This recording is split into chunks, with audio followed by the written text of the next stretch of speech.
Joining me now to discuss is geopolitical advisor and former senior GOP congressional aide, Rina Shah. Thank you so much for joining us today. We always appreciate it. Rina, I first want to get your initial thoughts on the Supreme Court extending the block on the use of the Alien Enemies Act. What do you make of it? I think at the core of what we heard from the Supreme Court is the phrase due process. It's that people deserve due process.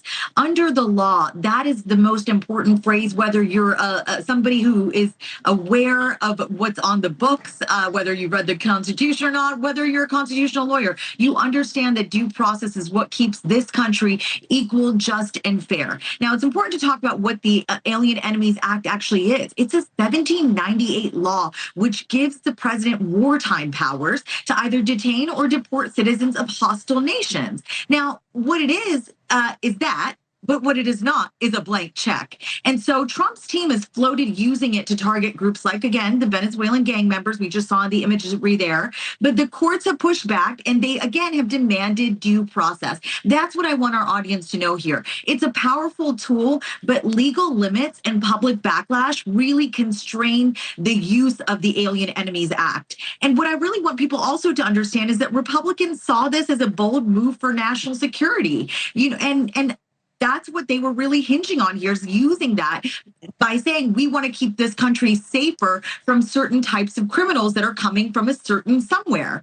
But the critics have called it a step towards overreach. And the real question now is how it's applied, because precision matters. Right. You know, we were watching this video that we saw when this all first started happening. We haven't really seen anything like this since with that mega prison. But it is so interesting to kind of rewind the tape and watch what we saw unfold. And, you know, with all the legal hurdles that Trump's agenda is facing at this point, what do you think? Is the administration taking its executive powers too far? Are they right in place? How do you see it?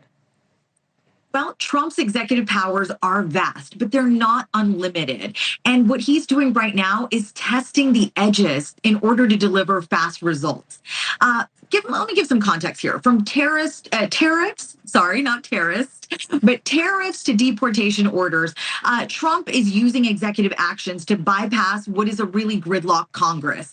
And when you think about his rhetoric on the Panama Canal, for example, or even on policy shifts in Gaza, you see the courts, our U.S. courts, and even our allies like Canada have signaled so much resistance. So what I think the real takeaway here is that Trump supporters have been cheering on his decisiveness, but his opponents really warn of eroded checks and balances. And that's what I am also concerned about as someone who loves our federal government, but really treasures the fact that we have checks and balances to keep our government free, equal, just, and fair. The Republican Party loves this energy, but the oversteps, Laura, what that could do is spark legal and diplomatic blowback as well. Yeah, I appreciate how you termed that testing the edges. I want to switch gears now because Trump's Middle East trip was really filled with business deals. But Qatar's 747 jet gift to Trump has even Republicans criticizing him. So what do you think? Moves like that become problematic for him as far as his term and as it goes on? What do you think? This has been the talk of the town in Washington all week. But one thing I know is that it's not the talk of America.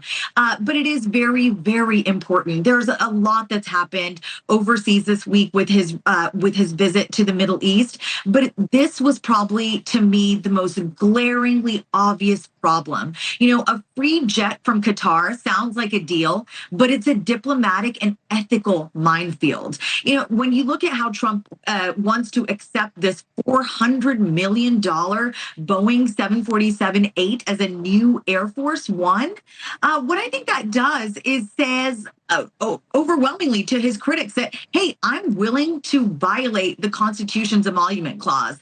And what that also does is it opens the door and risks foreign influence from a country that is not exactly our ally. And Rita, you say it's the talk of the town. What are people saying? How divided is it? And which side is getting more traction with their argument?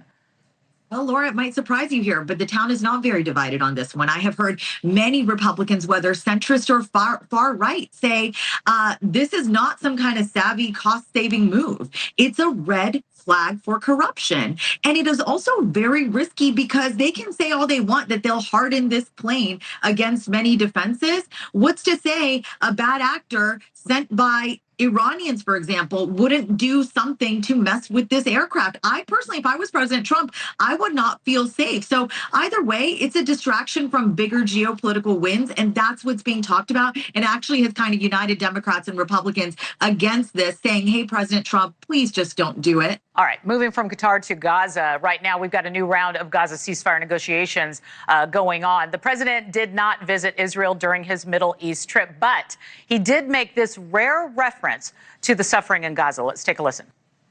We're going to handle a couple of situations that you have here. We have some very serious situations, and we're looking at Gaza, and we got to get that taken care of. A lot of people are starving. A lot of people there's a lot of bad things going on. All right. So do you think this signals the president may, push Israel to start allowing aid to enter that region or changing his tone at all? How do you see it? I want to take a human moment for a second and say how happy I am to hear President Trump say that. Children without food anywhere should matter to all of us. Yeah. War is awful. And I know people have really big feelings because religion does that, evokes that in all of us. But I want to give this president credit as somebody that is not Jewish, that is not Christian, that is not Muslim. I respect that from the beginning, since shortly after October 7th, the horror that happened to Israelis then, President Trump has been very clear. Don't do this to innocent people. And that's what I hear him continuing to say, is that we got to get this solved.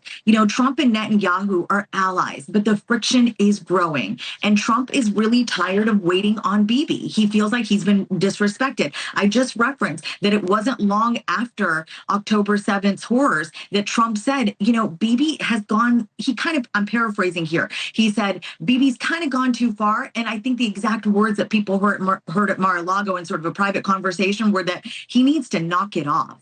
And so interesting. He's frustrated with Netanyahu's push for Iran strikes and delays on Saudi normalization. Right. But, he's sidelining Israel in the Middle East deals, like the Houthi ceasefire, for example. And why he's doing that is he wants to prioritize U.S. interests. So this is one place that even critics of Trump like me, and I have been on a personal level very critical of this president, I am going to say I am happy with his words right now because the Republican pro-Israel stance is going to remain, but Trump's deal-maker instincts means that no one's indispensable. And so Netanyahu really needs to align with Trump's timeline here, or he's risking isolation. All right, Rena, we got to leave it there. Geopolitical advisor and former senior GOP aide, Rena Shah, thank you very much for joining us today. We always appreciate it.